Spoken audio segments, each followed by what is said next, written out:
undang-undang, di PP maupun di peraturan KPU. Dan ini belum ada konsolidasi sampai hari ini dan ini masih menjadi kendala pada proses dan fungsi pengawasan yang dilakukan oleh Bawaslu dan jajarannya. Kemudian yang kedua, problem akses data. Tidak banyak KPU yang secara transparan, KPU kabupaten kota maupun provinsi yang memberikan akses data, terutama berkait dengan pencalonan. Padahal hampir semua persoalan pemilu kada itu biasanya bersumber pada masalah pencalonan.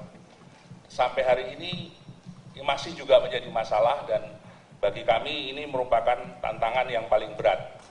Karena seringkali proses pencalonan ini kemudian menjadi bagian dari proses bargaining di antara penyelenggara dengan peserta untuk menggugurkan salah satu pasangan calon atau salah dua pasangan calon yang lain yang mungkin dianggap sebagai pesaing berat. Ini oleh KPU Provinsi Kabupaten Kota. Seringkali tindak lanjut yang dilakukan oleh KPU berkaitan dengan pelanggaran administrasi itu tidak diberikan tanggapan atau jawaban apakah sudah dilakukan perbaikan atau sudah ditindaklanjuti. Sehingga kita melihat ada data yang sangat sedikit yang bisa kita kumpulkan bahwa rekomendasi Panwaslu maupun Bawaslu tentang pelanggaran administrasi itu ditindaklanjuti oleh KPU Provinsi Kabupaten Kota. Ya, Pak. Harusnya KPU itu membuat suatu usulan. Yang jadi persoalan selalu, misalnya tadi dikatakan bargaining calon independen juga ada masalah, KPU juga main dengan calon, ada petahana segala macam. Nah ujung-ujung pemerintah, Bapak tahu kan sekarang pemerintah ini, terutama Partai Demokrat Pak, itu terang-terangan mengatakan DPRD itu gubernur akan dipilih oleh DPRD. Mungkin nanti berikutnya mungkin bupati. Nah saya juga bersyukur, berarti kan 80 miliar, 600 miliar itu bisa kita potong Pak nanti dari Komisi 2. DPRD itu apalagi ada KPU, ada Bawaslu gitu. Tetapi yang namanya demokrasi kan tidak seperti itu Pak. Pemerintah mengatakan habis uang banyak. Saya katakan pemerintah tidak substansif. Ini salah KPU juga Bawaslu. Tolong bikin terobosan dong Pak. Yang jadi masalah itu di mana? Sekarang pemerintah juga lucu-lucu. Dulu mesti syarat, mesti ada pernah birokrasi, pernah apa syaratnya. Sekarang nggak boleh ada hubungan dinasti segala macam. Saya kira itu betul, tapi melanggar hak asasi manusia. Tetapi yang substansi mereka tidak bicarakan. Yang kita tidak mau itu kan kalau yang si koruptor ini yang jadi kembali Pak. Yang kita tidak mau ini pencuri-pencuri uang ini, bos-bos gelap ini yang tidak bayar pajak, yang membiayai orang, ini yang menjadi kepala daerah. Dan KPU Bawaslu tidak bisa mencegah ini. Maksud saya harus bikin terobosan. Di dalam alam demokrasi Pak, yang buruk sama yang baik ini punya kesempatan, peluang yang sama untuk terpilih. Nah itu tugas bapak-bapak sama ibu-ibu di sini. Bagaimana yang buruk-buruk ini jangan terpilih karena permainan lapangannya tidak rata Pak. Nah tugas Bapak meratakan lapangan. Nah saya selalu bermimpi para aktivis yang idealis ini 2014 bisa masuk ke politik ini tanpa dicurangin Pak. Misalnya dari DPT Pak. Saya tidak ngerti apa pikiran di KPU tidak membuat suatu terobosan. Bapak selama 5 tahun kan terus mengecek DPT, diperbaiki, pembaruan segala macam itu. Kenapa tidak buat satu sistem? Saya kemarin kebetulan diundang dari partai, diutus ke Melbourne, Pak, pemilihan negara Victoria sana. Sana sangat menarik, Pak. Ternyata tidak ada nama IT-IT-an itu, Pak. Persis seperti kita, Pak. Tetap DPT, setebal gajah begini, DPT nama. Jadi orang yang datang sama, Pak. Ada undangan kirim ke yang bersangkutan, persis kita. Datang, lalu dicek. Kalau tidak ada DPT, ya maaf, Anda tidak bisa dikasih pilih gitu, Pak. Ya sama. Tetapi menariknya ada meja-meja lain yang mengatur orang yang tidak ada di DPT itu kan bisa saja. Saya waktu pas di tempat itu dia kebetulan mengunjungi mertuanya, mendadak sakit. Jadi gara-gara kunjungi mertuanya tentu tidak ada DPT dia kan. Jadi si orang ini bawa anak istrinya, dia datang ke meja yang disediakan tanpa ada daftar di DPT Pak. Lalu dia bilang saya karena ada mertua sakit, saya datang ke sini mau memilih katanya. Oke, enggak apa-apa. Bawa kartu enggak? Enggak ada, enggak apa-apa. Disuruh isi formulir. Formulir diisi, kamu alamatnya di mana, telepon berapa, nomor security, semua diisi lah. Kita juga pasti bisa isi, Pak. Lalu dikasih hak pilih, Pak. Tapi hak pilihnya itu dimasukkan ke amplop. Itu yang menarik. Sebenarnya kenapa? Ini tidak boleh dihitung di TPS yang bersangkutan. Karena bisa saja yang bersangkutan ini bohong. walaupun ada KTP, bisa bohong, dia bilang. Ini dikirim ke KPU-nya, Pak. Makanya mereka butuh seminggu. Di KPU-nya terjadi pembaruan data, ada Bawaslu-nya mengawasi, termasuk para saksi partai, untuk memutuskan apakah orang ini berhak dihitung suaranya atau tidak. Karena kan bisa saja dia bohongin di beberapa tempat kan, Pak. Kalau di beberapa tempat kan amplopnya akan masuk juga ke sini. Sekalian ngecek di DPT yang listnya itu kan dia lapor, saya harusnya tinggal di wilayah ini. Langsung ketahuan kalau dia memilih di tempat asalnya dan dia pergi ke mertuanya mendaftar sebagai itu. Dan ada sanksi, Pak. 6 tahun penjara, Pak, kalau dia ternyata bohong. Jadi saya kira orang yang akalnya saraf baru berani bohong seperti itu, Pak. Tetapi kalau dengan sistem Bapak sekarang, Bapak melanggar hak asasi manusia.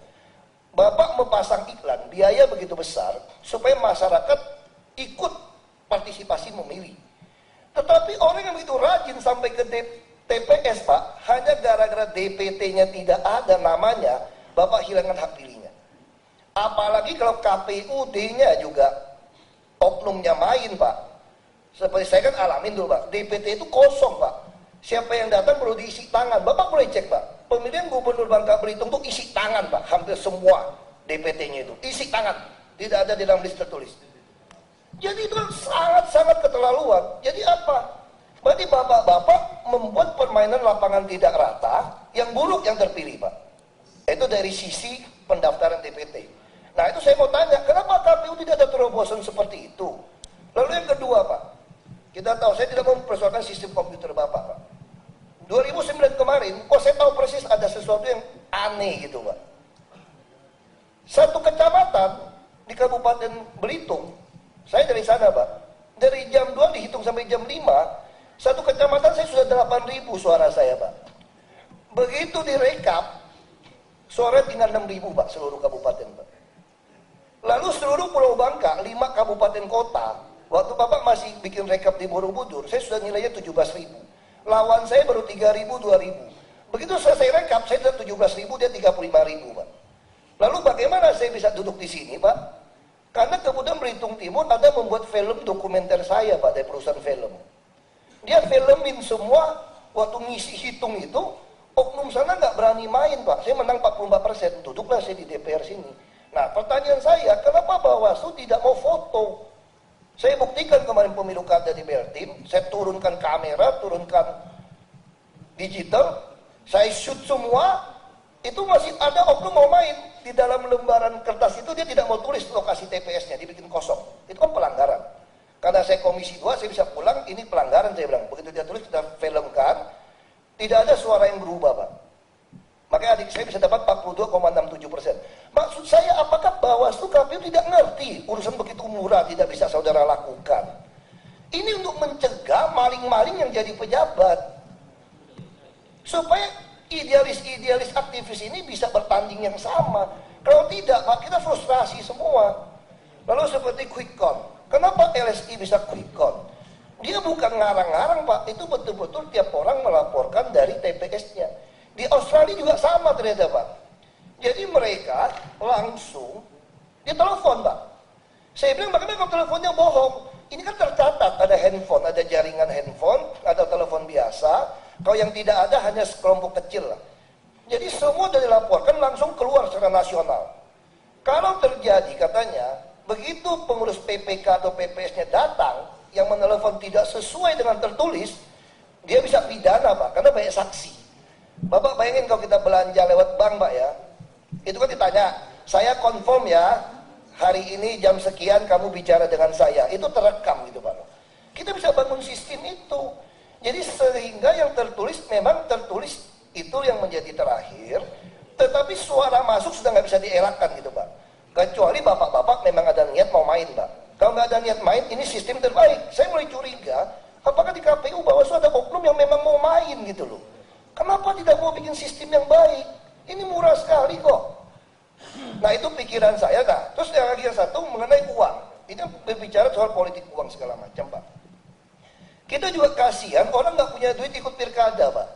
Yang punya duit sudah pasang baliho di mana-mana segede gajah, 6x12 meter. Yang nggak punya uang, PNS yang jujur, kepala dinas yang jujur, nggak bisa pasang.